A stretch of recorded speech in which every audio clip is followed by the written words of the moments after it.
중국인 단체 관광이 다시 허용된 지 석 달 정도 지났는데 혜택을 보는 업종이 예상과 다르다고 합니다. 중국인들의 관광과 소비 방식이 달라졌기 때문이라는데요. 박진수 기자가 취재했습니다. 늦은 밤 외국인들로 붐비는 서울 도심 편의점. 우리 전통 과자, 약과를 많이 찾습니다. 吃起来味道比较独特，有韩国的特色，我很喜欢。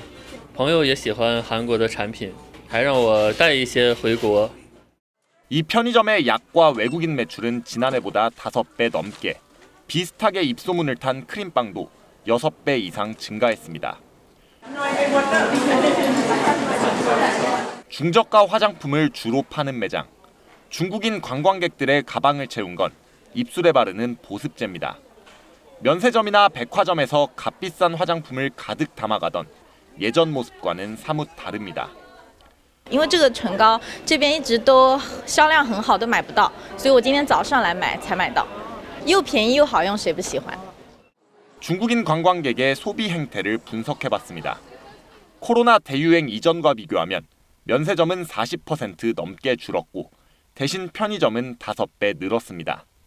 짧은 시간에 값비싼 상품을 사는 관광객은 줄고 저렴하지만 특색 있는 상품을 산 뒤 온라인을 통해 경험을 공유하는 젊은 관광객이 늘어나는 추세입니다.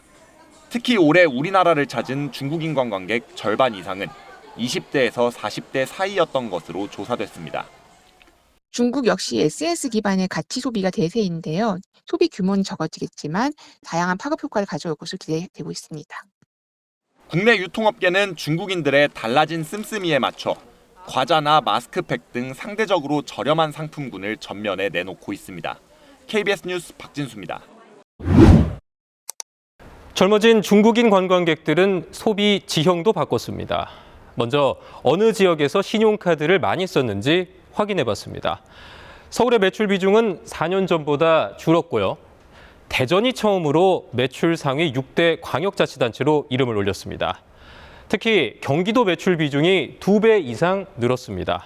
이번엔 어디를 갔는지 살펴봤는데 여주와 김포가 눈에 띕니다.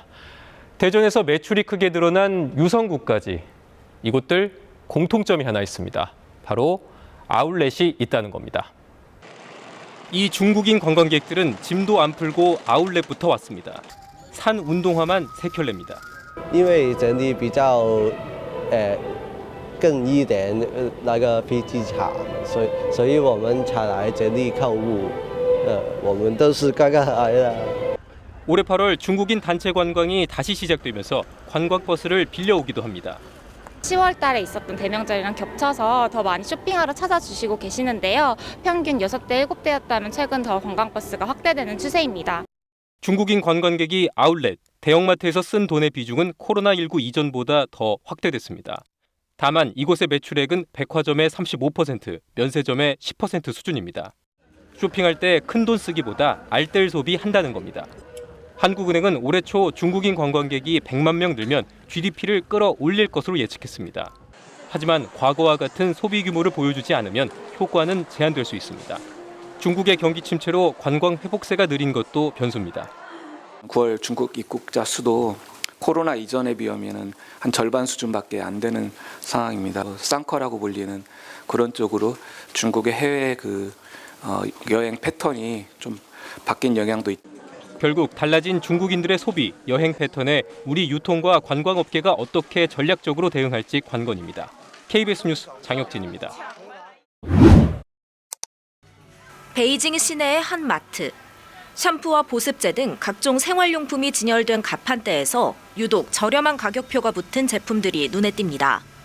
가성비를 내세우는 중국산 제품들인데 최근 들어 소비자들의 큰 호응을 얻고 있습니다. 效果我觉得差不多，因为好多现在有好多国货，比如说像鞋盒用的护肤的这些东西，我觉得好像更好一些。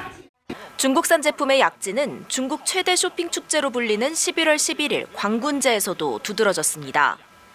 국산 브랜드 85곳의 매출액이 판매 시작과 동시에 우리 돈 180억 원을 넘어선 것으로 집계됐습니다. 한 국산 브랜드는 광군제 첫날 한때 지난해 대비 약 20배의 매출을 기록하기도 했습니다.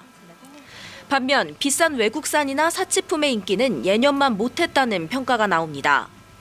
경기 침체 속에 가성비를 따지는 중국 소비자들이 불필요한 소비를 줄이고 꼭 필요한 생활용품 위주로 돈을 쓰고 있기 때문입니다. 大家会更理性，然后不会再那么像以前，就是存在受到消费陷阱的欺骗。 코로나 이후 경제 활동이 전면 재개됐지만 중국 경제 회복 속도는 아직 더딥니다. 소비자들의 지갑이 빠른 시일 내에 다시 열리길 기대하긴 쉽지 않은 상황입니다.